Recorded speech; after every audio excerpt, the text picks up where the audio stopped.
샬롬. 이런저런 와중에도 우리 성도님들 이렇게 얼굴을 뵙고 또 하나님의 말씀을 함께 나눌 수 있게 돼서 너무 감사합니다. 하나님께서 이 예배를 통해서도 영광 많이 받으시기를 간절히 소원합니다. 제가 이제 말씀을 쭉 묵상을 하면서 늘 생각하는 것은 우리 신앙생활에서 아주 중요하고 기본되는 것들이 무엇인가를 이렇게 생각을 하며 성경을 주로 읽어봅니다. 지금까지 물론 신앙생활을 해왔지만은 정말 우리 신앙생활의 기본이 뭔가 라고 하는 것을 다시 한번 점검하고 내 신앙이 기본이 잘 되어 있는가 점검하고 또 성도들에게도 말씀을 전할 때도 그 기본부터 바르게 설 수 있도록 이렇게 권해드려야 되겠다라고 하는 그런 의미에서 성경을 그렇게 읽고 있습니다. 그런데 기본 중에 기본이 뭘까? 여러분 나름대로 다 생각이 있겠죠. 우리가 예수님의 유명한 산상보훈에 이렇게 마태복음 5장에서부터 7장까지 있지 않습니까? 말씀을 읽다 보면은 이런 말씀을 하셨어요. 너희는 무엇을 구하기 전에 먼저 그의 나라와 그의 의를 구하라. 이런 말씀이 있어요. 이게 참 우리 신앙생활의 기본이겠구나. 이런 생각을 가지게 됩니다. 기본이 맞죠, 그것도. 또 그뿐만이 아니고 구약을 읽어보면은 구약의 쭉 말씀이 레위기에서 아주 절정을 이룬다고 볼 수 있는데 거기에 보면은 내가 거룩하니 너희도 거룩하라. 이런 말씀을 또 거기에 여러 번 반복해서 나오잖아요. 이 거룩이라고 하는 것, 거룩을 우리가 성화라고 하는 다른 말로도 할 수 있겠습니다만은 이것도 대단히 기본이 되는 그런 신앙이다. 중요하다 그런 말씀입니다. 그런 생각을 해봅니다. 그런가 하면은 신명기서 6장을 잘 알잖아요. 특히 6장 6절 이하에 보면은 들어라 이스라엘아 이렇게 시작하잖아요. 너희 하나님 여호와는 오직 유일하신 하나님이 너네 마음과 뜻과 힘을 다하여 하나님을 사랑하라. 하나님을 사랑하라는 말씀. 또 베드로도 그랬고 베드로에게 예수님께서도 물으셨거든요. 네가 나를 사랑하느냐? 네가 나를 사랑하느냐? 3번이나 물으셔서요. 하나님을 사랑하는 거 이게 참 또 기본이다. 다 중요한 말씀이고 우리가 다 갖춰야 될 기본적인 것입니다. 그 어느 것 하나가 또 서로 상충되는 것이 없고 다 연결되어 있는 것이지만은 그럼에도 불구하고 이것이 다인가를 생각해 보면서 읽다가 오늘 씨 뿌리는 비유의 말씀을 생각하게 됩니다. 여러분 잘 아는 말씀이죠. 오늘 목사님이 또 우리 잘 아는 씨 뿌리는 비유를 또 말씀을 또 하시려고 하는구나. 별로 기대가 안 된다. 그런 속으로 생각을 하실 분이 있을지 몰라도 이 원로 목사가 아주 기본 중에 기본이라고 생각하고 또 묵상하고 또 묵상한 말씀을 오늘 설교하는 겁니다. 그래서 이 다 아는 말씀이라고 생각하는 이 씨 뿌리는 비유를 오늘도 말씀하게 되었습니다.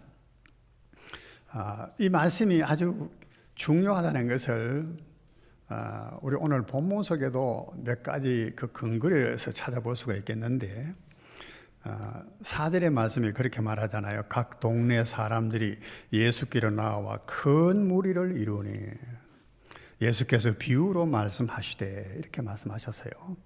각 동네 사람들이 예수님께 나와서 큰 무리를 이뤘. 우리는 이제 요즘 큰도 하도 또 놀라지도 않고 아주 크고 큰 일도 마음에 동하지도 않고 그럽니다만은 큰 무리라고 할 때는 정말 큰 무리인 줄 알아야 돼요. 큰 무리가 모였어요. 그런데 이 사람들은 성경을 보면은 병든 사람들, 각양 병든 사람들, 그 예수님의 병 고치니까 나와서 병 고침을 받겠다고 본인이 병들었거나 자식들이 병들었거나 그 병든 사람만이 그 심령을 알지요. 그러니까 어떡하면 나아보겠다고 예수님께 나와서 병 고침을 받고 너무나 기쁜 일 아니겠습니까? 너무나 즐거운 일 아니겠습니까? 그래서 맞고, 그게 나오니까 예수님께서 또 이적을 행하셔서 떡도 먹여주시고, 예? 이적도 보여주시고, 또 말씀을 해주시는데 너무 재밌는 말씀을 많이 해주셔. 서기관들이 하는 말들하고는 비교도 안 되는 능력 있는 말씀을 해주시고, 이렇게 많은 무리들이 모여온 거예요. 그런데 예수님께서 비유로 말씀하시되, 이렇게 비유로 말씀하셨어요. 이 뒤에 말씀에 보면 제자들이 묻거든요. 제자들이 왜 예수님께서 비유로 말씀하십니까? 이렇게 물어요. 거기에 대한 설명도 물론 하시지만은, 자, 이 많은 무리를 보시고 예수님께서 비유를 하셨는데, 이 씨 뿌리는 비유를 말씀하셨어요. 이 씨 뿌리는 비유를 왜 말씀하셨을까? 기본 중에 기본이 되기 때문에. 너희 많은 무리가 여기 모여 있지만은, 결론으로 말하면은 다 100배의 열매를 맺을 사람이 아니다, 그 말이에요. 열매 맺지 못할 사람도 있다라고 하는 것을 경계하시기 위하여 말씀하시는 거예요. 그러니까 그냥 많은 무리가 모여서 이렇게 말씀하셨다는 뜻이 아니고, 그 사람들에게 귀 있는 자는 잘 들어야 된다는 것을 말씀하신 거예요. 오늘 여기 코로나 때문에 많이 모이지는 못했지만요, 나는 우리 여행교회 성도들이 참 착한 마음을 가지신 분들이라고 믿기 때문에 잘 듣고 믿고 들으시리라고 생각을 합니다. 그러나 이때는 많은 무리들이 다 모였지만은 다 그들이 귀가 있어서 듣고 믿을 수 있는 사람들이 못 됐다. 열매를 맺을 사람이 못 됐다는 것을 알 수가 있습니다. 그래서 예수님께서 이 말씀을 하시는 거예요. 또 이 비유를 말씀하셨는데, 마가복음에 보면은 마가복음 4장에도 씨 뿌리는 비유가 있고, 또 마태복음 13장에도 씨 뿌리는 비유가 있잖아요. 유명한 있는데, 마가복음의 말씀을 보면은 이 비유를 알지 못하면 모든 비유를 어떻게 알겠느냐, 이런 말씀이 있어요. 씨 뿌리는 비유가 모든 비유들 중에 아주 기본이다는 거예요. 기본이다, 그런 뜻입니다. 예수님은 그 비유가 아니면 아무것도 말씀하지 않으셨다, 이렇게 말씀하셨어요. 우리 예수님의 가르치심을 보면 비유가 굉장히 많아요. 비유가 아니면 가르치지 않았는데, 그 모든 비유 중에 이 비유를 알지 못하면 그 모든 비유를 어떻게 알겠느냐. 그러니까 이 비유가 가장 기본적이고 중요하다, 그런 뜻이에요. 당자의 비유도 있고, 선한 사마리아 사람의 비유도 있고, 비유들이 참 예수님 많이 말씀하셨잖아요. 공중에 나는 새를 봐라, 들의 백합화를 봐라, 전부 다가 비유의 말씀이에요. 그런데 이 씨 뿌리는 비유를 알지 못하면 아무 다른 비유도 알지 못한다. 그래서 기본이 된다는 뜻입니다. 또 이 말씀에 보면은 12절의 말씀에 보면은 이 결실하는 이 얘기가 나오잖아요. 씨를 뿌려서 그 결실을 하는데, 결실이 곧 뭐냐? 믿어 구원을 얻는 것이라고 말씀하고 있습니다. 그렇죠?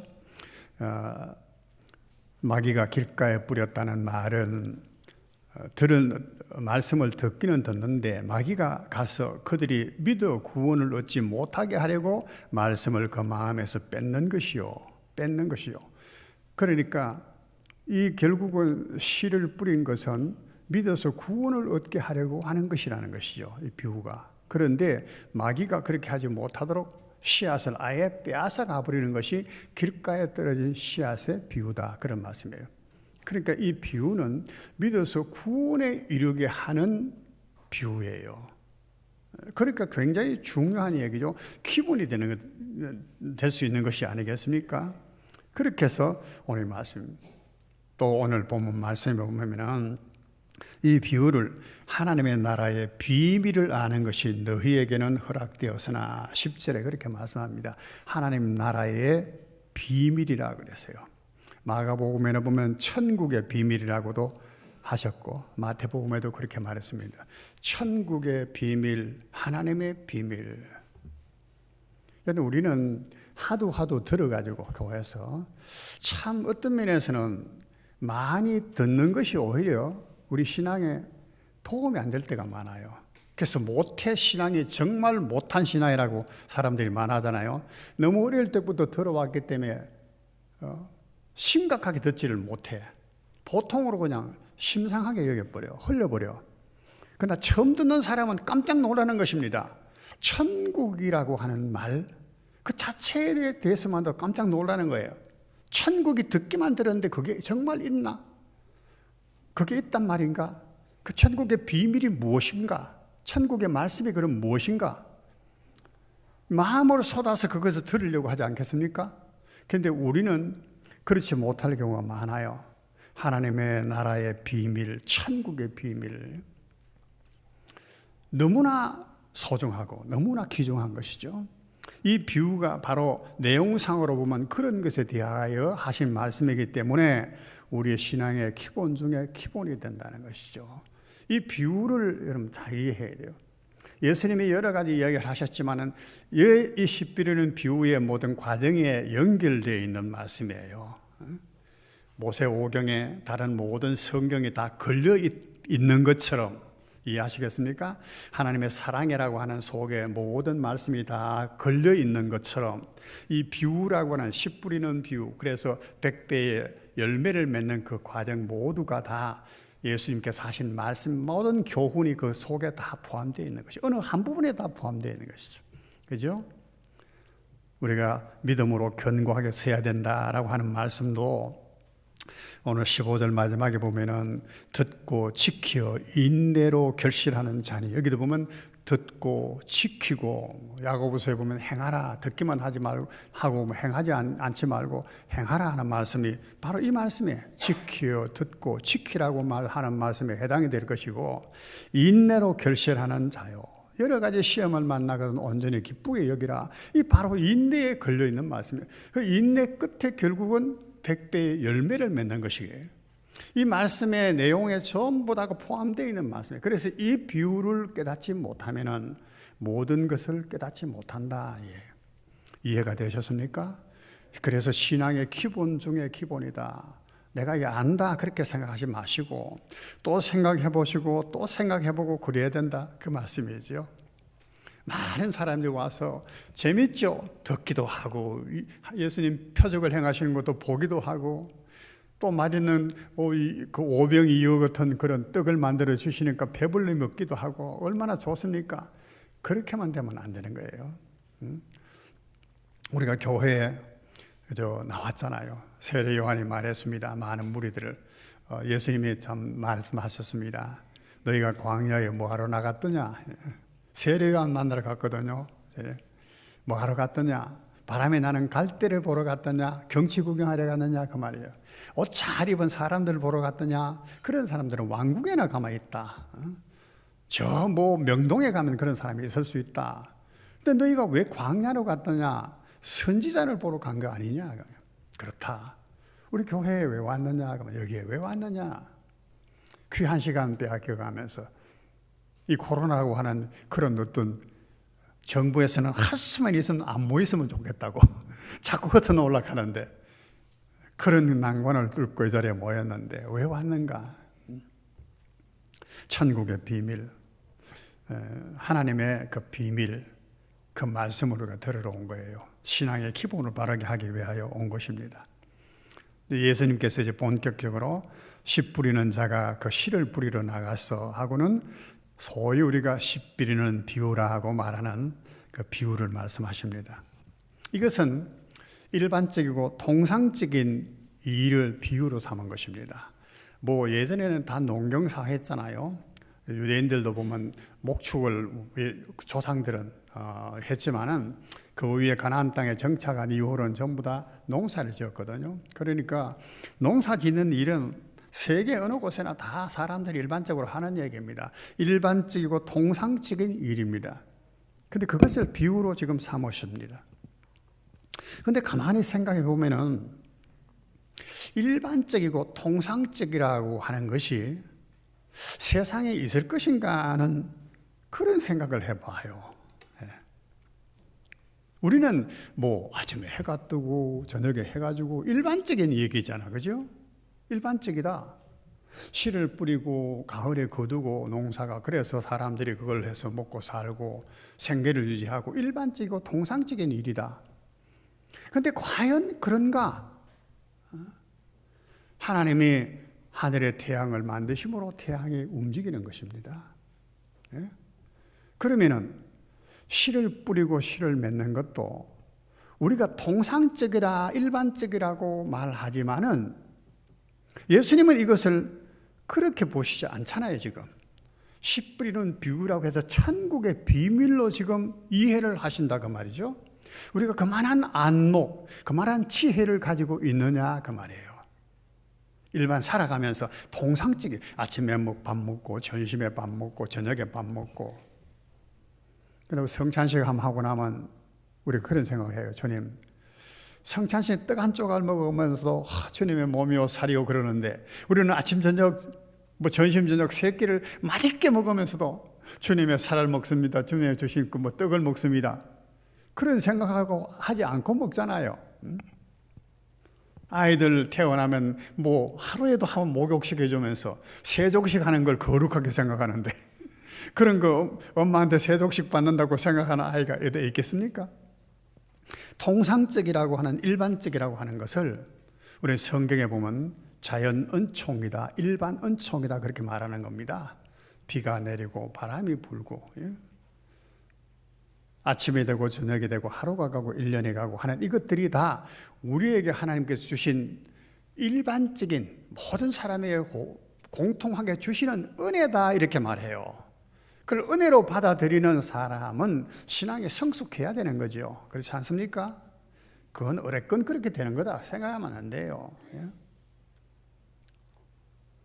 우리 아이가 이제 손자 데리고 어디 가면은 사람들이 물어요. 콧줄을 이렇게 달아놓으니까 아이가 많이 아픈가 보지요. 어제도 그렇게 얘기해요.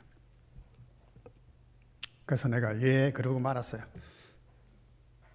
근데 우리 아이 애비하고 애미는 그게 부끄러운가 봐 조금은.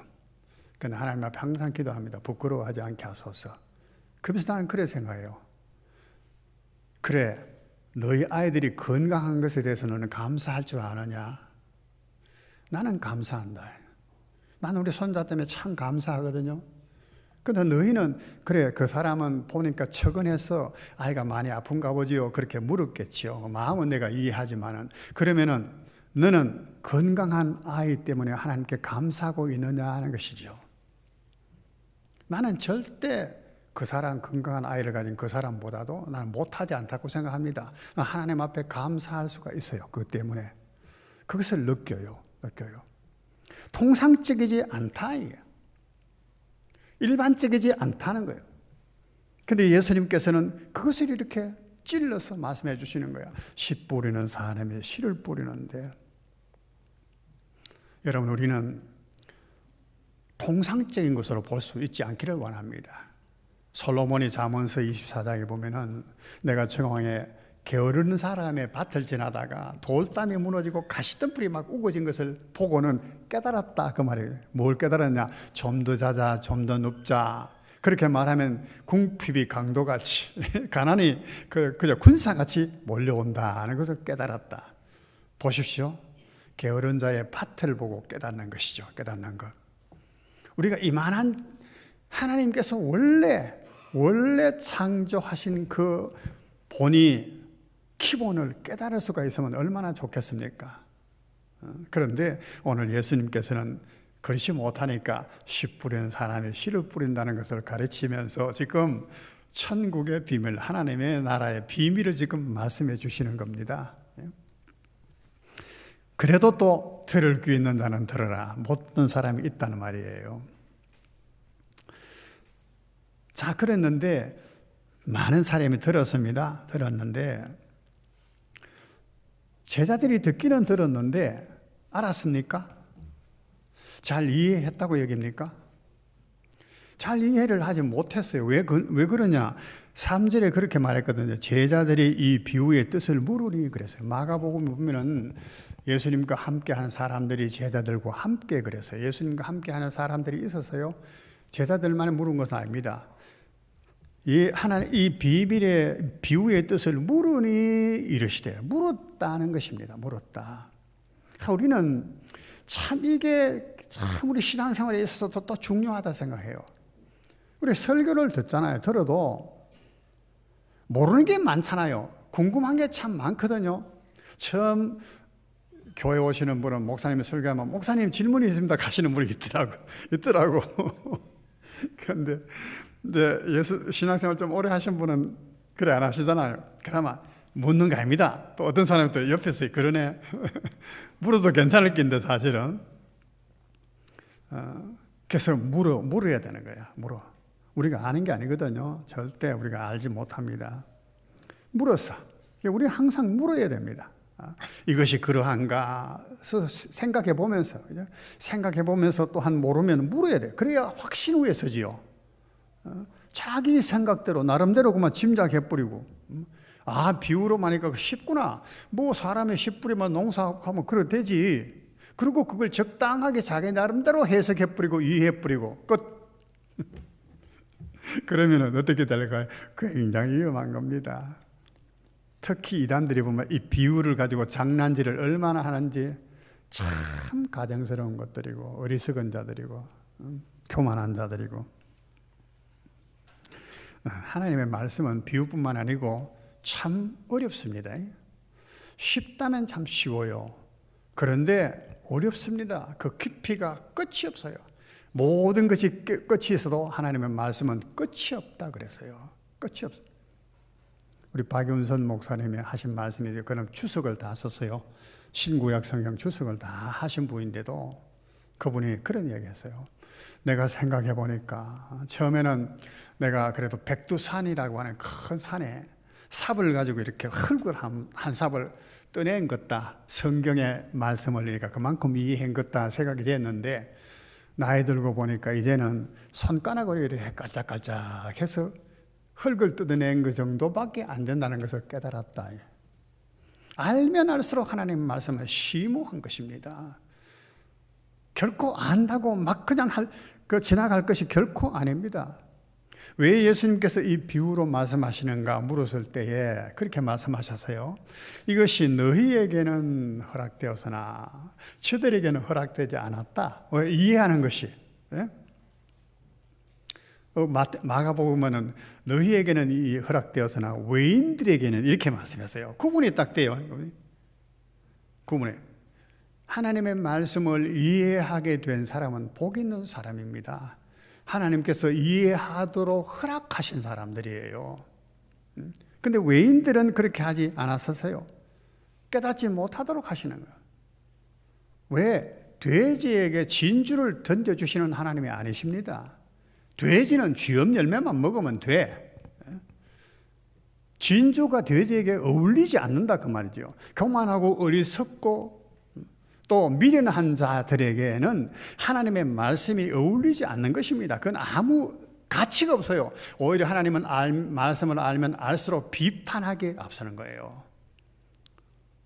세상에서 유명하다고 하는 돌이라고 하는 사람이 있잖아요. 돌, 김용옥인가 뭔가. 그 사람이 그렇게 뭐 하기도 많고 했다 하던데 나는 볼 때마다 처근해 죽겠어. 머리는 팍팍 깎아가 스님처럼. 힘자랑 한다고 또 막 자랑을 하고 하더라고. TV에 나와서 강의한다고 뭐 멋진 강의한다고 젊은 사람들 그것도 모르고 박수를 치고 뭐. 나는 보면서 성경은 완전히 가짜라는 거야. 자기 나름대로 해석을 다 해버려. 웃기는 사람이야. 웃기는 사람.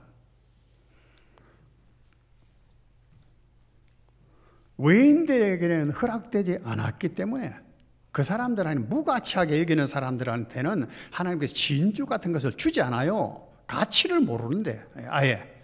그렇기 때문에 가려워 놓으신 거예요. 가려워 놓으신. 그러나 알려고 하는 사람들에게는 허락된 사람에는 비유는 너무나 재미있고 쉬운 거야. 너무나 쉽게 되고 쉬운 거예요. 우리들에게도 마찬가지입니다. 하나님의 말씀을 알려고 하는 사람. 이제 파티 나옵니다만 그 마음이 갖추어져 있지 않을 때는 다친 것 같아요. 아무 의미가 없는 것이에요. 그 다음에 이제 이 비유를 제자들에게 이제 물었으니까 대답하시잖아요. 우리가 이제 항상 물어야 된다 그 말이에요. 물으십시오. 목사님이니까 자꾸 질문해요. 나는 내한테 성경 말씀 묻는 사람이 정말 좋더라고, 사랑스럽더라고. 그렇다고 제가 다 아는 건 아니잖아요. 목사라고 성경 다 아는 건 아닙니다. 어느 목사님이 그런 대답을 했다 그러더라고. 목사라고 성경 다 아는 건 아니지만은 그래도 남보다는 알잖아요. 그러면 아는 대로 아는 한에는 가르쳐 줄 텐데 하나도 묻는 사람이 없어. 스스로 다 잘 아시는 것 같아서 그러시면 안 된다 그 말이죠. 근데 물으십시오. 목사님도 가까워지고 목사님도 더 연구하게 되고, 어려운 질문하면 더 연구하지 않을 수 있겠습니까? 연구하게 되고. 예수님께서 그래서 제자들이 물었을 때 이 비유를 설명을 하십니다. 첫째 이제 비유에 설명을 하시는데 시가 무엇인가를 합니다. 그죠? 시가 11절 말씀에 있잖아요. 이 비유는 이러하니 시는 하나님의 말씀이요, 그렇게 말했습니다. 시는 하나님의 말씀이다. 또 천국의 말씀이다. 마태복음에는 이렇게 말씀하셨습니다. 시는 하나님의 말씀이다. 시가 왜 하나님의 말씀으로 이렇게 비유를 했을까? 하나님의 말씀을 왜 시로 비유했을까? 그건 조금 이따 제가 말씀드리겠지만은 여기도 마찬가지입니다. 하나님의 말씀 너무나 귀중한 거 아니겠습니까? 그렇죠? 천국의 말씀 너무나 소중한 거 아니겠습니까? 그래서 이 실은 아무나 뿌리는 것이 아닙니다. 오늘 이 누가복음에는 없습니다만 마태복음 13장 37절 그 씨 뿌리는 비유에서는 인자가 뿌리는 것이라고 했습니다. 인자, 예수님께서 뿌리신다 이거예요. 천국의 복음, 하나님의 말씀을 누가 들었습니까? 누가 들어본 사람이 있습니까? 하나님을 누가 만나본 사람이 있겠습니까? 만나보지도 못했는데 듣지도 못했는데 어떻게 하나님의 말씀을, 천국의 말씀을 말할 수가 있겠습니까? 그렇지 않겠습니까? 우리는 들은 것만 아는 거예요. 우리는 본 것만 말할 뿐입니다. 하나님께서 보여주시고 들려주시지 않았다면 선지자들이 어떻게 말할 수가 있었겠습니까? 선지자를 믿지 못하니까 하나님께로 왔다고 말하고 하나님의 말씀이라고 전달해 주어도 선지자를 믿지 못하니까 선지자의 말을 믿지 못하는 겁니다. 그래서 엘리야가 한 말이 유명한 엘리사가 한 말이 있잖아요. 이스라엘에 선지자가 있는 줄을 알게 하리라. 선지자가 있다는 말은 바로 하나님의 말씀이 있다는 말이에요. 이스라엘에 선지자가 있는 줄을 내가 알게 하리라. 아람 나라 왕에게 왕은에게 그렇게 말씀하시는 거예요. 하나님의 말씀은 아무나 하는 게 아닙니다. 우리 목사라고 하나님의 말씀 말합니까? 신학교 공부했다고 할 수 있습니까? 예, 하나님의 말이라고 말은 할 것입니다. 그러나 거기에 권세와 권위가 부여되지를 않는 거예요. 이 하나님의 말씀은, 천국의 말씀은 인자가 뿌리는 것이다. 독생자이신 예수님께서 뿌리는 것이다. 그분은 하늘로부터 오신 분입니다. 위로부터 오신 분입니다. 아버지께로 들은 것을 내가 말한다. 이렇게 말씀하셨어요. 그리고 아버지께로부터 오셨다고 하는 증거들을 여러 가지 이적과 표적을 행하심으로써 보여주셨습니다. 그렇잖아요? 과연 당신이 하나님께로 온 자인가? 그걸 알아야 그분의 말을 들을 거란 말이에요. 니고데모가 그렇게 물었거든요. 선생님, 우리가 보니까 당신은 분명히 하나님께로부터 오신 분인 줄 압니다. 이렇게 말했어요. 당신이 행하는 그것을 보니까 하나님께로 오신 것을 우리가 압니다. 바리새인들, 니고데모도 바리새인이잖아요. 바리새인 무리 중에는 예수님을 보고 하나님께로 오신 적어도 선지자다라고 해서 인정을 한 거예요. 그래서 밤에 나와서 예수님께 뭔가 물으려고 그랬죠. 그 예수님은 네가 거듭나지 않으면은 하나님 나라를 절대 볼 수 없다 이렇게 말씀하시는데 하나님께로부터 오신 분인 것을 압니다. 그래야지 그분에게서 나오는 입에서 나오는 말을 듣죠. 그분께 직접 자기의 궁금한 것을 묻고 싶었던 것입니다. 니고데모는. 그래서 밤중에 나온 것이에요. 당신은 하나님께로부터 오신 분인 줄 압니다. 예수님은 바로 그런 분입니다. 최초부터 상구부터 하나님에 계신 분입니다. 스스로 말씀하시기를 나는 아브라함이 있기 전부터 내가 있어서 말해왔다 그렇게 말씀하신 분입니다. 그러나 사람들은 참남하다 그렇게 지가 하나님이라고 말한다고 참남하다 비난했습니다. 들을 귀가 없는 사람이죠. 세 번째 예수님께서 이 비유에서 하신 말씀을 듣는 사람 밭에 대해서 말합니다. 씨를 뿌리는데 이제 이게 땅에 떨어질 거 아닙니다. 그래서 땅에 떨어지는데 그것이 길가고 그 다음에 돌짝 받치고 가시덤 뿌리고 그 다음에 좋은 받치고 이렇게 네 종류의 이제 그 씨가 떨어지는 환경에 대해서 말씀합니다. 이건 결국은 뭡니까? 사람의 마음이라고요. 15절에 보니까 좋은 땅에 있다는 것은 착하고 좋은 마음으로 말씀을 받는 것이라니까 이 밭은 결국은 마음이라는 것이요. 사람의 마음. 사람의 결국 어떤 마음에 이 씨가 떨어지느냐. 그렇게 길가 같은 그런 마음이 있고 돌짝 같은 그런 마음이 있고 가시덤불 같은 그런 마음이 있다는 거예요. 그러나 오직 열매를 맺을 수 있는 것은 어떤 밭인가요? 좋은 땅밖에 없어요. 좋은 땅밖에 없습니다. 그러니까 네 가지 종류의 밭을 말했지만은 따지고 보면 딱 두 가지예요. 좋은 밭, 실은 열매를 맺지 못할 밭, 딱 두 가지. 여러 가지가 있는 것이 아닙니다. 여러 가지 복잡하게 생각 없습니다. 두 가지입니다. 열매를 맺을 수 있는 밭. 하나님의 말씀을 듣고 열매를 맺어요. 그 열매를 맺는 것이 뭐라고 했습니까? 처음에 말씀한 것처럼 믿어 구원에 이르는 것입니다. 믿어 구원. 30배, 60배, 100배. 마가복음이 그렇게 말했어요. 여기는 그저 100배의 열매를 맺는다 했지만은 이것 가지고도 또 하나님 어떤 사람은 100배를 맺는다 나는 왜 30배 맺습니까? 이런 욕심에서 나온 그런 질문들 하는 사람이 의아심을 가진 사람이 많아요. 그런데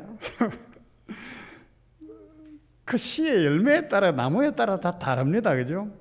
나는 옥수수 먹을 때마다 항상 생각나는 강원도 계신 친구 목사님이 꼭 옥수수를 한 자루씩 보내주셔. 근데 보면요, 옥수수가 정말 신기하잖아. 초등학교 다닐 때 항상 노래 배운 게 있어요. 옥수수 나무 열매에 어때요? 아시는 분 있나요? 옛날 분들은 아는데 하모니카가 들어있네. 니나니니네 하모니카 분다고. 그러면 알알이 쫙 줄을 서서요. 쫙쫙 줄을 서서 나란히 줄을 딱 쳐서 100개만 되겠습니까? 옥수수 한 항에 몇백 개 될 것 같아. 그게 옥수수 한 줄기에 몇 개나 열립니까? 옥수수는 그렇게 열리는 거예요. 옥수수는. 그러나 모든 열매는 그렇게 맺히는 게 아닙니다. 이런 사람에게는 그게 맞는 열매를 맺히는 거예요. 30배라는 그게 60배는 또 그런 것이죠. 많고 적다는 의미가 아닙니다. 종류대로 하나님이 주신 은혜대로 열매를 맺히는 것입니다. 남자는 남자 열매를 맺히는 거고 여자는 여자의 열매를 맺히는 것이고 어른은 어른다운 열매를 맺히는 것이고 어린아이는 어린아이다 있고 열매를 맺히는 것이 30배, 60배, 100배지. 어떤 사람에게는 많은 하나님 은혜 주셔서 100배를 맺게 하고 이렇게 해석을 하면은 하나님은 아주 불공평한 하나님으로 요거 더 자식이 딱 좋도록 하나님을 믿는 믿음이 되는 겁니다. 어쨌거나 밭은 듣는 사람의 마음이다 그렇게 말씀하고 있습니다. 그죠? 두 부류의 사람. 근데 너희라고 하는 부류가 있고 외인이라고 하는 저들이라고 하는 두 부류의 사람이 있는 것입니다. 근데 맺지 못하는 밭은 왜 그렇습니까? 돌짝이라든가 가시덤불이라든가 그 설명을 하나 해놨잖아요. 그죠? 처음에는 받지만은 핍박과 어려움이 오면 곧 넘어지는 데다. 어떤 길가는 그냥 하나님의 말씀을 들어서 요게 뭐 삭을 내고 그럴 여기도 없이 마귀가 와서 딱 말씀을 빼앗아 가버렸어. 지금도 말씀 뺏기는 사람 없나요? 응? 말씀 듣는 쪽쪽 다 뺏어 가버려. 엉뚱한 생각 다 하고 있는 사람들 그 속에 마음에. 교회 문 밖에 나가기도 전에 아이러 앉아 있으면서도 다 뺏겨버려. 그런 사람. 어려움이 오면은 문은 넘어지는 자요. 그 말은 한때는 기쁨으로 받았다는 것입니다. 한때는 은혜를 받았다는 것입니다. 그렇겠죠? 그 말씀은 기쁨으로 받으나 말씀을 받았을 때 기쁨으로 받았으니까 그럴 때가 있는 것입니다. 그러나 환난과 어려움이 있을 때 넘어지는 자요. 그러니까 과거의 은혜만 가지고 왈가왈부하면 안 된다. 한때 기쁨으로 받으나 어려움이 와봐야 아는 거예요. 믿고 인내하고 지키고 인내해야 결실이 되는데 인내하지 못하는 신앙이 있는 겁니다. 그런 신앙이. 가시던 분은 어떻습니까? 세상의 재리와 염려와 정욕, 욕심 때문에 그것들이 기운을 막아서 하나님의 말씀이 우리 속에서 자랄 수 있도록 역사할 수 하지 못하도록 하는 것이다. 예수님이 상세하게 설명을 해주시는 겁니다.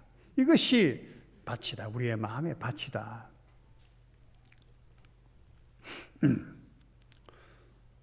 듣는 귀, 마음이 있으면 결국은 믿음의 마음이 있는 사람이어야 된다는 것입니다. 그리고 이 열매를 맺을 때까지는 과정이 필요하다는 것을 말씀하시지요. 듣고 지키고 인내하는 것 과정이 필요해요. 이게 참 또 어떤 면에서 힘들잖아요. 그런데 하나님의 말씀은 이것까지도 할 수 있도록 힘을 주시는 겁니다. 듣고 지킬 수 있는 힘을 주시고 인내할 수 있는 힘을 주셔요. 우리 손자가 2년하고도 지금 3개월이 지났는데 아직도 음식을 입으로 제대로 못 먹어. 사람이 생각하면 나는 이 이야기하면은 우리 손자 또 뭐 이 얘기한다고 제 애비 엄마 들으면 마음 아프고 뭐 그럴지 몰라도 난 내 손자 얘기하는 거 아닙니다. 우리 사람들을 두고 얘기하는 겁니다. 생각해보면은 그 아이 장래를 생각한다든가 키울 것 생각한다든가 다만 막막하지요. 막막. 그런데 어떻게 그것을 감사하고 지낼 수가 있는가? 하나님의 말씀이라는 거예요. 하나님의 약속의 말씀이에요. 내가 환난 중에 하나님의 말씀이 나를 살리었나이다. 하나님의 말씀이 없었으면 나는 절망 중에 망하였겠나이다. 하나님의 말씀이 우리에게 힘을 주고 믿음을 주고 인내를 준다 그래요. 그런데 이 들음에서 나는 이 믿음을 갖지 못하도록 마귀가 그것을 붙지 못하게 빼앗아 가버리는 겁니다. 귀를 막아버려요. 그러니까 들어야 믿음이 생기고 믿음이 있어야 세상을 이기는데 듣지 못하게 아예 막아버리는 겁니다. 여러 가지 잡소리 때문에. 맞지? 그러면은 결국은 열매를 맺을 수가 없는 것입니다. 하나님의 말씀은 비가 와고 눈이 내려서 그것이 헛되지 않는 것처럼 내 말은 헛되이 내게로 돌아오지 아니하고 내 뜻을 다 이루리라. 이사야서 55장 11절의 말씀입니다. 하나님의 말씀은 절대 헛되지 않는다고 말씀하시는 겁니다. 절대 헛되지 않아요. 또 오늘 읽지는 우리가 않았습니다만은 16절부터 보면은 누구든지 등불을 켜서 등잔 말 아래 두지 아니하고 그랬잖아요. 평상 아래 두지 아니하고 등경 위에 두나니 이는 들어가는 자들로 그 빛을 보게 하려 함이라. 숨은 것이 장차 드러나지 아니할 것이 없고 감추인 것이 장차 나타나지 않을 것이 없느니라. 또 그래서 어떻게 들을까 스스로 삼가하라. 있는 줄로 생각하는 건 있는 것까지도 있다고 생각하는 것까지도 빼앗기리라. 왜 이 말씀을 하셨는가요? 하나님의 말씀은 등불 같다는 것입니다. 히브리서의 말씀에 보면 하나님의 말씀은 살았다. 그래서 우리의 마음과 생각과 뜻을 다 판단한다고 말씀하기도 하셨는데 똑같은 말씀입니다. 하나님의 말씀은 빛과 같아서 우리 마음을 탁 비추어요. 그래서 들을 마음이 있는지, 받아들일 하나님의 믿음이 있는지, 여호와를 경외하는 그런 경외심이 있는지를 다 분별해요. 그래서 열어주시기도 하고 듣지 깨닫지 못하도록 하시기도 하는 거예요. 하나님의 말씀은 등불이야. 우리는 우리 마음을 속입니다. 있는 줄로 아는 것까지 했잖아요. 자기는 있는 줄로 알고 있는 게야. 어떤 사람은 스스로 믿음이 있는 줄로 알고 있어요. 그런데 하나님의 말씀이 결국 보니까 이 말씀이 밝히는 겁니다. 너는 거짓이야. 진짜가 아니었어. 그건 이게 밝혀내는 것입니다. 다 드러나게 한다. 우리 마음의 생각까지를 다 드러나게 하셔. 하나님의 말씀은 내가 속았구나. 그때 가서 후회. 자기도 몰랐으니까 스스로 있다고 생각하는 것까지 빼앗기리라. 얼마나 두려운 말씀입니까? 그러니까 우리가 하나님의 말씀에 비추어서 우리를 잘 살펴봐야 돼요. 베드로전서 1장 23절에는 너희가 거듭난 것은 썩어질 씨로 된 것이 아니요 썩지 아니할 씨로 된 것이니 살아있고 항상 있는 하나님의 말씀으로 되었느니라. 이렇게 했습니다. 여기도 보면은 하나님의 말씀을 씨라고 말했어요. 그죠? 나는 이 말씀을 잘 알지요. 아는데도 이해를 참 못했어. 여러분, 우리가 거듭난 것이 하나님의 말씀으로 거듭났다고 하면 됐어. 그런데 썩지 아니할 씨로 됐다라고 말하고 썩지 아니할 씨가 하나님의 말씀이라고 이렇게 말해요. 왜 씨라고 말씀하셨을까? 왜? 썩지 아니할 씨, 썩는 씨는 또 뭐냐? 여러분 거기에 대해서 생각해 보시고 대답을 가지고 계시나요? 신비한 씨앗이라고 말해요. 신비한 씨앗. 씨앗에는 그 안에는 생명이 있습니다. 잘 알잖아요. 겨자씨 하나를 같이. 잘한다. 생명이 있어서. 하나님의 말씀으로 씨앗으로 비유하고 이 씨앗으로 우리가 거듭난다. 하나님의 말씀으로 거듭난다. 창세기 1장 11절 12절 말씀에 보면 하나님께서 천지 만물을 창조하시는 가운데 풀과 씨 맺는 채소들을 만드셨다라고 하셨죠. 또 씨 있는 열매 맺는 나무를 하나님께서 만드셨다. 왜 씨 있는 그렇게 말해요? 씨 있는 채소, 씨 맺는 열매 맺는 나무일까? 그리고 그것을 사람에게 양식으로 주신 것입니다. 그것을 먹이로 주신 거예요. 그죠? 그렇잖아요? 한번 이 말씀을 가만히 생각해 봤어요. 여름 되면 풀이만 널브러져 있잖아요. 널브러져 있어요. 풀 이렇게 매는 것도 참 힘들잖아요. 그러면서 이렇게 생각해 봤어요. 우리는 풀이 참 쓸모없는 거라고 생각하는데 여러분 풀이 얼마나 대단한지 알아요? 우리가 소고기는 되게 좋아하죠. 근데 소가 뭐 먹고 자란지 아세요? 풀 먹고 자랍니다. 풀 먹고. 풀국에 뭔 영양가가 있다고? 풀만 먹고 자라요. 집 먹고 소가 그렇게 자라요. 힘을 써요. 신비롭지 않습니까? 사람도 원래 그렇게 하나님 창조하셨어요. 나는 그것을 생각해 보면서 하나님께서는 여기에 씨 맺는 풀, 채소, 열매들을 먹게 하신 하나님의 뜻이 분명히 있겠다. 씨 뿌리는 비유를 생각해 보면서 하나님의 말씀은 바로 이 씨와 같다. 그걸 가르쳐 주시려고 한 것은 아닌가? 제 생각입니다. 추석가들이 그렇게 말한 사람도 없어서 모르겠어요. 여러분 그저 생각해 보세요. 어쨌거나 우리는 하나님의 만드신 씨, 생명 있는 풀, 생명 있는 열매들을 먹어서 생명을 먹고 살아가는 겁니다. 우리가 살을 먹잖아요. 살 그게 생명이잖아요. 생명이 있잖아요. 그 속에 살아있잖아요. 생명이. 살아있는 생명을 먹어요. 그런데 그거 먹고도 우리는 죽습니다. 그래서 썩어질 씨라 그것은. 그러나 하나님의 말씀은 생명이 있는데 우리를 살게 해. 우리는 먹어야 살게 돼 있어요. 씨 있는 생명 있는 열매를 씨를 먹어야 돼. 이 하나님의 말씀에는 생명이신 예수 그리스도가 담겨 있어요. 하나님의 말씀에는 생명이신 예수 그리스도가 그 안에 풍성하게 있다는 거예요.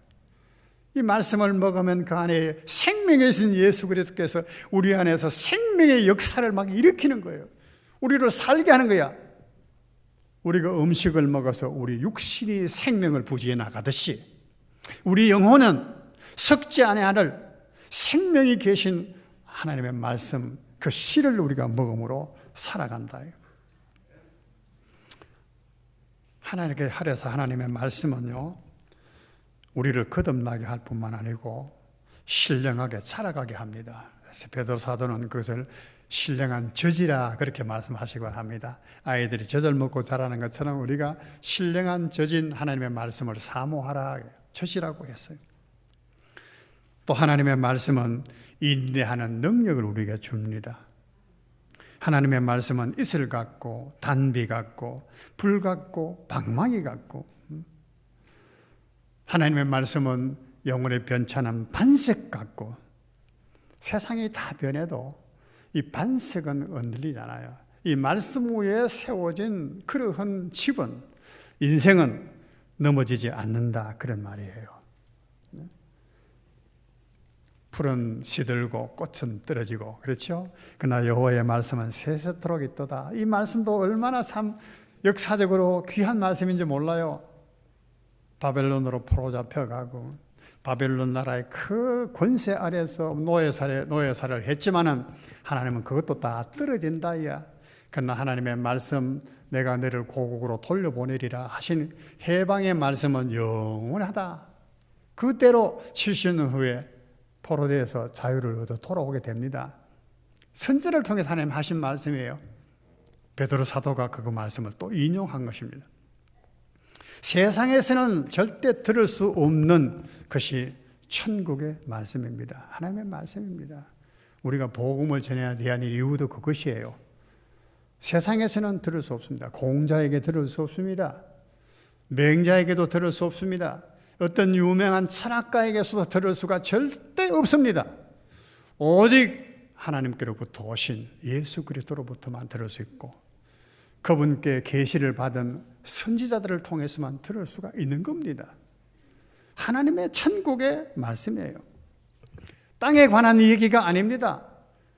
땅뿐만 아니고 하늘을 아울러서 말씀하시는 하나님의 말씀인 것입니다. 이 하나님의 말씀을 모르니까 죄도 모르죠. 이 말씀을 모르니까, 그러니까 회개할 줄도 모르죠. 아무리 하나님 매를 때려도 회개할 줄 몰라요. 왜? 모르니까. 매 많이 만난다고 무슨 회개할 줄 압니까? 요한계시록에 보니까요, 하나님 마지막 때 보면 7 재앙 막 내리고 또 뭐예요? 7 인을 뗄 때마다 7 나팔 불 때마다 재앙이 막 쏟아지잖아요. 하늘과 바다와 땅과 사람에게 막 딱 쏟아지는데도 회개하지 않아요. 왜? 그들은 하나님 말씀을 모르기 때문에, 못 들었기 때문에. 죄가 무엇인도 회개가 무엇인도 모르는 것입니다. 그래서 하나님의 말씀에 대한 말씀은 성경에 참 많습니다. 오늘도 우리 성경을 암송했죠. 시편의 대표적인 1편이잖아요. 복 있는 사람은 악인의 꾀를 쫓지 아니하고, 맞아요? 여호와의 말씀을 주야로 묵상하는 자로다. 대표적인 성경에서 가장 긴 말씀이 시편 119편. 여호와의 전부 다 말씀이래요. 여호와의 규례, 여호와의 법도, 여호와의 도, 여호와의 명령, 여러 가지 표현을 썼지만은 결국 하나님의 말씀이야. 하나님의 말씀에 대해서 그렇게 강조를 했습니다. 신명기에서 아까도 말씀했습니다마는 들어라 이스라엘아, 그렇게 말하면서 너는 네 말을 네 마음에 새기고 말이야, 네 자녀에게 가르치는데 부지런히 가르쳐서 앉았을 때나 누웠을 때나 길을 행할 때나 집에 들어왔을 때나 너는 이 말씀을 항상 가르치라, 강의해라. 네 손에 피로 삼고 네 이마에 표로 삼고 네 문설주에 달고 바깥문에도 새겨서 이 말씀을 기억하라. 말씀을 기억하라. 오늘 목사님 새벽 기도 때도 신명기에서 32장을 했어요. 32장이 뭡니까? 하나님의 말씀을 가르치는데 어떻게 가르쳤냐? 노래로 가르쳤어. 노래를 지어서 가르치는 거예요. 잊어버리지 말라고. 노래는 참 이상해. 어릴 때 배운 노래가 아직도 기억이 나거든요. 가사가 조금 헷갈리는 건 있지만은 기억이 나요. 그러면 그 노래를 부르면 아주 어릴 때가 기억이 나요. 또 착 추억으로 또 올라와요. 하나님은 참 그렇게 그 백성을 사랑하셔서 모세를 통해서 노래를 지어서 이 말씀을 기억하도록 해라. 이사야에서 딱 열매나 나오는 말이 하늘이여 귀를 기울이라. 땅이여 하늘이여 들으라. 땅이여 귀를 기울이라. 뭘요? 하나님의 말씀에 귀 기울이라. 하나님의 말씀을 뜨는 자는 하나님께서 권고하신다 말씀하셨습니다. 천둥소리는 겁내면서 하나님의 세미한 말씀이 그 천둥소리보다 더 크다는 소리를 한다는 것을 이해하지 못하는 것이 이건 참 부끄러운 일인지 모르겠습니다. 오늘 우리가 사회를 보면은 참 돈 때문에 정치인도 타락을 하고 뭐 경제인이야 말할 것도 없고 입법부 재판을 올바르게 해야 되는 재판부도 다 썩었고 사법부 또 국회 입법부 교육 마찬가지 돈 때문에 전부 다가 상업화가 되어서 저질로 우리가 이런 데 빠져들면은 우리는 망합니다. 공중의 새에게도 들의 백합화를 입히시는 하나님께서 이걸 너희에게 입히시지 않겠느냐. 너희 믿음이 적은 자들하고 왜 염려하느냐. 그렇게 말씀하셨는데 우리가 하나님의 말씀에 대한 믿음이 없으니까 그래요. 나는 요즘 이제 이렇게 산책을 이렇게 합니다. 하면 산책하는 시간에는 이제 하나님 말씀을 묵상하고 그러잖아요. 하는데 참 좋더라고요. 근데 브루투스 하는 게 있죠. 브루투스. 이어폰인데 딱 하면은 이어폰이 하면 줄이 있어서 이렇게 꽂아가지고 이렇게 듣잖아요. 하면 줄이 이렇게 섞여서 지지지지 소리 나고 아주 그래 거슬려서 싫어서. 근데 브루투스는 그게 아니라 선이 없어 무선으로 그죠? 그 핸드폰에 성경 말씀을 녹음해놓고 찬송을 녹음해놓고 딱 틀면은 다 들리는 거야. 딱 귀에다가 시끄러운 소리 하나도 안 들리고 딱 들려. 너무너무 좋은 거야. 그래 이 말씀이 참 생각할 말씀이다 하면 딱 정지해서 그 말씀 좀 묵상을 하면서 이렇게 산책하네. 너무 좋더라고. 우리가 세상 소리에 너무 시끄럽습니다. 더 들릴 게 너무 많아요. 좀 브루투스 이어폰이라도 꽂으십시오. 핸드폰 다 가지고 계시잖아요. 심지어 어떤 사람은 목욕탕 안에도 핸드폰 가져 들어오대. 그저 가져 들어오지 말라고 써놨던데도 그래 들어오더라고. 어디들 가져가요. 거기에 성경 말씀 녹음 다 해놔도 저장해 놓을 수 있지. 찬송도 저장해 놓을 수 있지. 들으면 되잖아요. 예전에는 메모해서 두꺼운 성경책 들고 다니라 합니까? 시대가 이렇게 하나님 편하게 우리에게 주셨는데 그러면 듣고 묵상하면서 잊어버리기 쉬운 하나님 말씀을 자꾸 생각해야 되는데 우리가 잊어버리게 되는 거예요. 우리 영안의 성도들은 그렇지 않기를 간절히 바랍니다.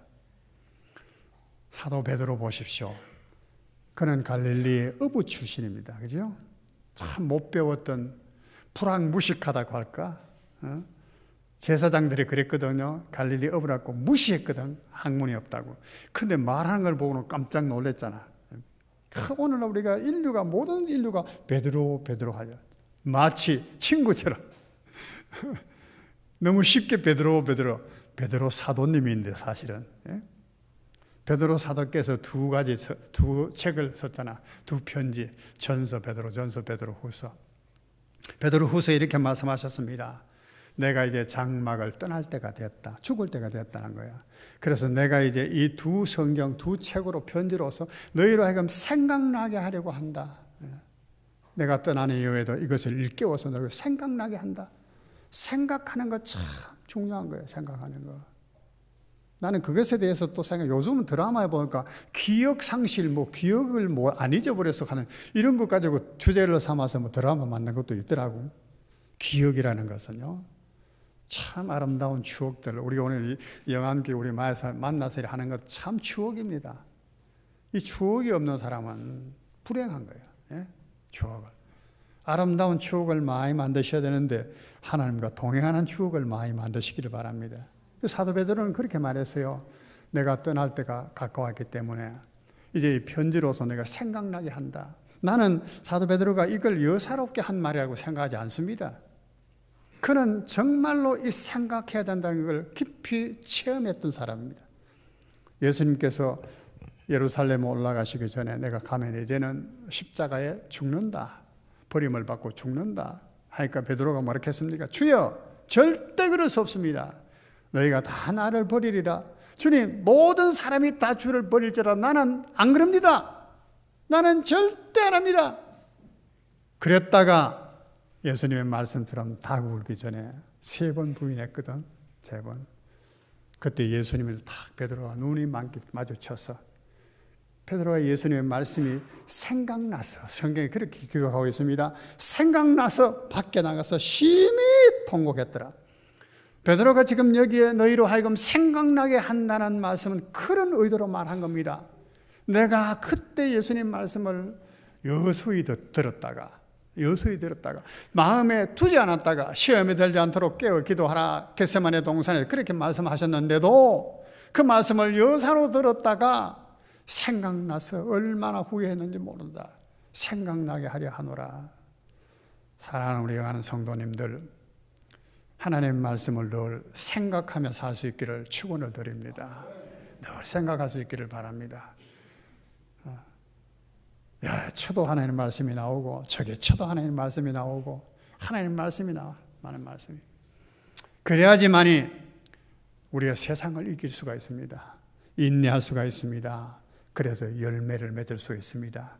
30배, 60배, 100배.